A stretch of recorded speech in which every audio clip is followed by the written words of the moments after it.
Hi, my name is Dana Parsons. I am the owner and creative director at Dance Mania All-Stars, and I've been teaching for over 20 years. So this year at the studio, we started a homeschool academy. This integrates the dancers coming in the morning to do Florida Virtual School, supervised by a facilitator, and then they have a lunch break, and then they do Dance Academy curriculum classes. They do ballet twice a week with our ballet instructor for 2 hours.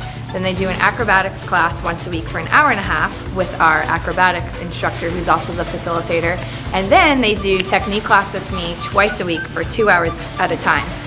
We call my technique class Train With Dane because my nickname is Dane for Dana. And basically we have a regimented warm-up that they do. They're doing some of it right now behind me every single week.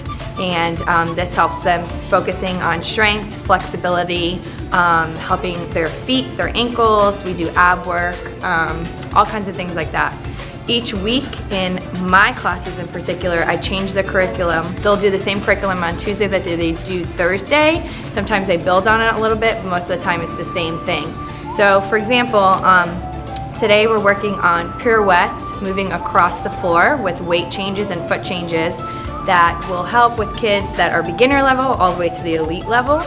So they learn how to do pirouettes, not just standing in a routine or in center floor, but going across the floor. So some weeks we'll just do turns, some weeks we'll do legs, some weeks we'll do jumps, but then we do really fun stuff too. We'll work on improv for a week, we'll work on how to choreograph for a week.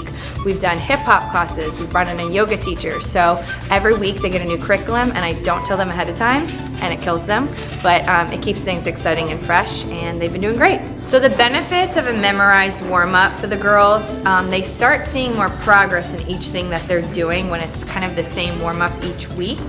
In addition, it goes a little bit faster, so it conserves our time. And I really like to be able to use a basic warm-up and then make it challenging each time. So it's still memorized, but we make it harder and harder. For example, they're doing mat splits behind me. In the beginning of the season, they weren't all as high up on those mats. So now that we're getting towards the end of the season, we start challenging them more.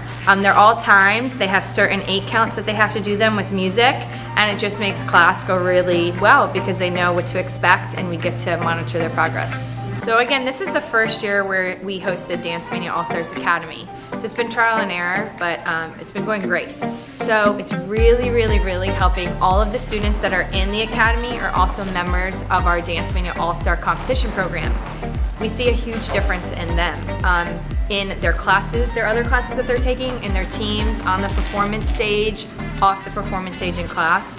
It helps them to know more curriculum. They're leaders on their team because of that. On stage, they have blossomed in confidence and skill set and ability, and all of their coaches say to me all the time, wow, those academy kids have shined today in my class. Wow, you can really see a difference with the kids that are doing academy because they're putting in the extra work and they're getting to learn all these new things. They also go to their coaches and say, hey, Coach Dana taught us this today, or Miss Cheryl taught us this today, can we implement it in class? So it's been really helpful, and I think they can all attest, and their parents as well, that this has blossomed them tremendously just in 1 year. So if they continue with it, sky's the limit. So in my academy classes, when I do technique, I really focus on maximizing and polishing execution on fundamentals instead of always teaching them the latest trick that's out on YouTube or the coolest new turn sequence out on YouTube. And here's why. I feel that if I can get these kids to be doing consistently 5, 6, even 7 pirouettes, they will be able to execute any turn combination that I can give them. Believe it or not, they don't even get bored by doing that, even though it's just drills and drills and drills and drills, because they're seeing, I started off with a triple, I'm now executing 5 pirouettes. It helps condition them too for the routines, because a lot of times what you can do on its own without a dance is not what you can do in a routine when you're thrown off with all of that's required of a routine and being tired and all of that kind of stuff. So what we do, even for example with a leg extension, yes, we can teach them leg turns and all these cool leg turn combinations, but we'll start off with getting the flexibility of the leg catch. Holding it for an 8 count, holding it for 4 8 counts, holding it for 6 8 counts, holding it in releve, holding it without hands. So then they start to progress. It's just really about progression and maximizing that first before we go into all the big, exciting skills. We will have weeks where I'll just go, okay, I'm gonna teach you new leg turn combinations, or I'm gonna teach you new second turn combinations, but we don't do that regularly.